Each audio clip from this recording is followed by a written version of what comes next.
विशिष्ट महर्षि और प्रभु रामचंद्र जी का ज्ञानमयी संवाद सुनते हैं द आर्ट ऑफ लिविंग के फैकल्टी स्वामी वैशंपायन जी की वाणी से। अगर आपने अभी तक इस चैनल को सब्सक्राइब नहीं किया है तो इसे जरूर सब्सक्राइब करें और सब्सक्राइब करने के बाद बेल आइकन को भी जरूर दबाएं। जय गुरुदेव। योग वशिष्ठ के अगले एपिसोड में आप सबका स्वागत है। पिछले एपिसोड में हमने महर्षि भृगु और उनके पुत्र शुक्र की कहानी देखी। शुक्र ने कैसे अलग अलग जीवन बिताए, फिर कैसे फिर से अपने आप को ज्ञान में प्रस्थापित करके सबसे मुक्त हो गया और वो होने के पहले दानवों का दीक्षा गुरु बना और उसके लिए स्वभावतः जो कुछ था वह उसने संपूर्ण किया। ये सारी कहानी सुनने के बाद प्रभु रामचंद्र जी ने वशिष्ठ महामुनि से एक बहुत ही सुंदर प्रश्न पूछा। उन्होंने पूछा कि शुक्र ने जैसे कल्पना से वह स्वर्ग में पहुंच गया, स्वर्ग की सारे उपभोगों का अनुभव किया, भोगों का अनुभव किया, वैसे औरों के साथ क्यों नहीं होता? क्या और भी कोई ये जो सारा अनुभव शुक्र ने किया था वह कर सकते हैं या बाकी लोगों के लिए वह मुमकिन नहीं है? इस बहुत ही सुंदर प्रश्न के ऊपर वशिष्ठ महामुनि क्या कह रहे हैं? वशिष्ठ जी कहते हैं, शुक्र का मन पावन था, वह उसका पहला शरीर था, इसलिए उसका मन पुराने शरीरों के विकृतियों से लदा नहीं था। क्या कहा महर्षि वशिष्ठ जी ने कि ये शुक्र के साथ इसलिए मुमकिन हुआ क्योंकि वह शुक्र का पहला ही शरीर था। उस शरीर में उसके पुराने किसी भी जीवन की कोई भी वो विकृतियां नहीं थी। पहला शरीर होने के वजह से वह इतना निर्मल था, इतना शुद्ध था, इसीलिए उसके जीवन में यह मुमकिन हो पाया। वही मन पावन होता है जिसमें सभी लालसाएं निश्चेष्ट या सुषुप्त होती है। वही मन पावन होता है जिसमें और कोई वासनाएं होती ही नहीं। विशुद्ध या पावन मन जो भी इच्छा करता है वही सफलीभूत हो जाता है।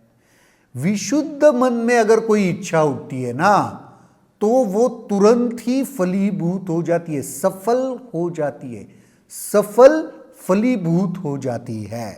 जैसा घटनाक्रम शुक्र के साथ घटा वैसा हर एक के साथ घट सकता है अगर मन वैसा शुद्ध, पवित्र, निर्मल हो तो, उसमें पुरानी कोई भी विकृतियां शेष ना हो सकता है। शुक्र को उसके पिता भृगु ने बार बार जन्म लेने के विषय में शिक्षा दी थी। उस शिक्षा से शुक्र की जो मानसिक स्थिति प्राप्ति हुई उससे और अधिक पुष्ट तथा व्यापक बनाया था। वह शिक्षा उसे मिल चुकी थी अपने पिता से, भृगु से, तभी जाकर वह वास्तविक हो पाया। जब मन सभी प्रकार के लालसाओं से रहित होता है तब वह पावनता प्राप्त कर लेता है और वही पावन मन मोक्ष को अनुभूत करता है। जब तक मन पावन नहीं हुआ ना, जब तक मन शुद्ध नहीं हुआ ना, तब तक वो मोक्ष को प्राप्त नहीं कर सकता। तो कहीं ना कहीं ये सारी घटनाएं, ये सारी कहानियां हम अपने जीवन में भी अनुभव कर सकते हैं, ऐसे वशिष्ठ जी राम जी को कह रहे हैं। पर उसके लिए मन उतना शुद्ध होना चाहिए, पावन होना चाहिए। वशिष्ठ जी ने आगे कहा, हे राम, सृष्टि में जो विविधता दिखाई देती है वह वस्तुतः देखने में ही लगती है। विकास या अपविकास के उद्गम तथा ध्येय में एक ही असीम चेतना रहती है। कुछ विकसित होता है या अपविकसित, अकुंचन जिसे कहते हैं, छोटा होता है, उस सब में एक ही चेतना है, वही एक चेतना से ही सब कुछ हो रहा है। विकास के दौरान एक ही चेतना विविध रूप में दृष्टिगत होती है। चेतना में जिन जिन धारणाओं का योग होता है उन अनुसार दृश्य बनते, बदलते और चलते हैं। चेतना में ही सब कुछ हो रहा है, चेतना के वजह से ही सब कुछ हो रहा है। कुछ धारणाएं आपस में गुंथी हुई होती है, इस प्रकार विविधता में भी विविधता दिखाई देती है। कुछ धारणाएं एक दूसरे में उलझी हुई होती है, गुत्थी हुई होती है, उसके वजह से ही जो विविधता है उसमें भी विविधता दिखाई देती है। कितना सुंदर विश्लेषण है, विविधता में विविधता दिखाई देना। कुछ धारणाएं आपस में नहीं मिलती, परंतु ऐसी धारणाएं अस्तित्व के हर परमाणु में प्रकट होती है। हर व्यक्ति उन्हीं पदार्थों को देखता है जिनकी जड़ें उसके मन में होती है। हर व्यक्ति उन्हीं पदार्थों को देखता है जिनकी जड़ें उनके मन में होती है। मन के भीतर जो कुछ है ना, छोटे बच्चे को भूत दिखाई देता है क्योंकि भूत की जड़ कहीं ना कहीं उसके मन में है। वास्तविकता में भूत है या नहीं वो पता नहीं, लेकिन मन के भीतर भूत की जड़ है। तो एक छोटे बच्चे को अंधेरे में जाने से डरता है, अकेला कहीं जाने से डरता है। क्यों? क्योंकि मन में वह जड़ है। जो मन में है वही आसपास अनुभव में आता है, दिखाई देता है। सेम कोई सक्सेसफुल व्यक्ति है तो उसके मन में सक्सेस की, उस यश की जड़ें है। कोई फेल्यूर है, किसी को अगर सक्सेस नहीं मिलता जीवन में तो वो जड़ें उसके मन में है, इसीलिए वह वास्तविकता में उसे दिखाई देता है, अनुभव में आता है। जब मन में होने वाले विचार फलीभूत नहीं होते तब मन में परिवर्तन होता है। मन में होने वाले विचार जब फलीभूत नहीं हो रहे ना, तभी परिवर्तन आने लगता है। तब लगता है, तब हम सोच में पड़ जाते हैं, अनुसंधान शुरू हो जाता है, क्यों नहीं हो रहा है, क्या नहीं हो रहा है। तो कहीं ना कहीं परिवर्तन का समय, परिवर्तन होना शुरू हो जाता है। इस मनोवैज्ञानिक परिवर्तनों के अनुरूप जन्मों का सिलसिला चल पड़ता है।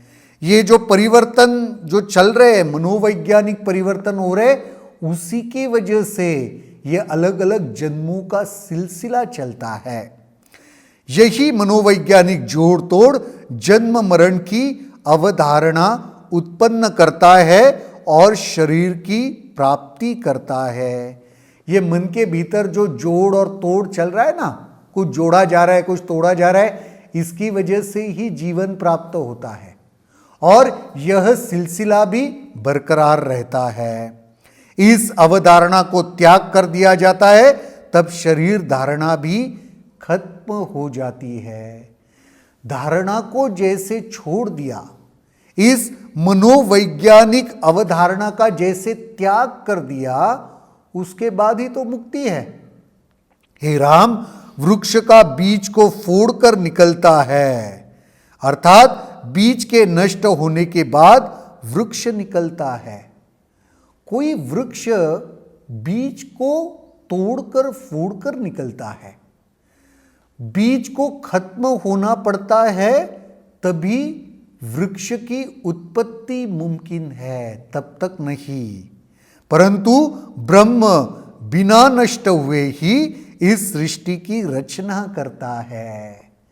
पर ब्रह्म ये ऐसा बीज है कि उसे खुद को नष्ट नहीं होना पड़ता, वह बगैर नष्ट हुए ही इस सृष्टि की, इस संसार की रचना करता है।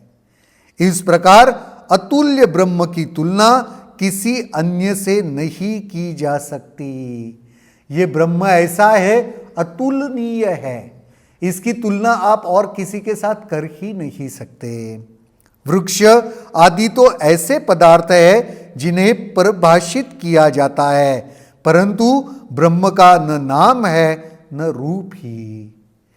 वह एक ही और विभिन्न प्रकृति के कारण वैसा दिखने लगता है, परंतु अन्य दृष्टि से ऐसा होता ही नहीं, क्योंकि वह अनंत और अविकारी भी है।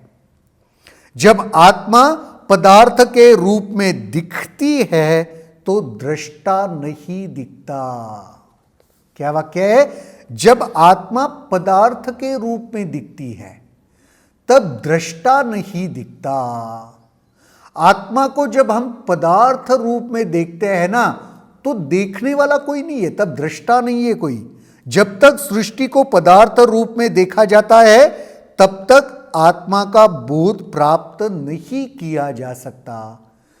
जब तक यह सृष्टि को हम देख रहे हैं पदार्थ की तरह, तो पदार्थ ही दिखाई देंगे, फिर आत्मा कहां से दिखने वाला है इस सृष्टि में? वही महर्षि कहते हैं, जब तक पदार्थ रूप में इस सृष्टि को देखा जा रहा है तब तक आत्मा का बोध हो ही नहीं सकता। जब तक आप जल रूप में मरीचिका देख रहे हैं तब आपको आगे बढ़ती हुई गर्म हवा नहीं दिखाई देगी। मरीचिका, मृगजल जिसे कहते हैं, उसमें अगर आप पानी देख रहे हो तो जिस वजह से, उस गर्म हवा की वजह से वह मरीचिका दिख रही है, मृगजल दिख रहा है, उसे आप कभी भी समझ नहीं पाओगे। सृष्टि में मन लगाकर रखोगे तो आत्मा का बोध होने से रहा। यही बात अलग अलग उदाहरणों से बता रहे हैं महर्षि वशिष्ठ। परंतु जब गर्म हवा को देखते हैं तब आपको मरीचिका का जल नहीं दिखाई देता। जब आत्मा का बोध हो जाएगा तो फिर संसार नहीं दिखाई देगा। जिस प्रकार गर्म हवा का अनुभव होते ही, गर्म हवा का सत्य समझ में आते ही मरीचिका, मृगजल, उसके भीतर का जल नहीं दिखाई देगा। जब एक सत्य है तो दूसरा सत्य नहीं है। तो या तो संसार को सत्य मान लो, या तो आत्मा को सत्य मान लो, या तो जल को सत्य मान लो, मृगजल को सत्य मान लो, या तो वो गर्म हवा को सत्य मान लो। एक को सत्य मानोगे दूसरा असत्य समझ में आता है, दूसरे को सत्य मानोगे पहला असत्य समझ में आता है। तो कहीं ना कहीं महर्षि वशिष्ठ राम को यही समझाने की चेष्टा कर रहे, सत्य क्या है। संसार को सत्य समझ रहे हो, आत्म तत्व कभी भी सत्य नहीं मालूम पड़ेगा, न समझ में, अनुभव में आएगा। तो संसार को सत्य मत मानो, आत्म को, उस ब्रह्म को सत्य मानो, फिर पता चलेगा यह संसार असत्य है या अवास्तविक है। आज के एपिसोड में यहीं पर रुकते हैं, कल देखेंगे महर्षि वशिष्ठ जी और क्या कह रहे हैं। तब तक के लिए जय गुरुदेव। अगर आपके इस वीडियो को लेकर कुछ सवाल हैं तो कमेंट सेक्शन में जरूर लिखें, जिसके ऊपर हम आने वाले वीडियोस में चर्चा करेंगे।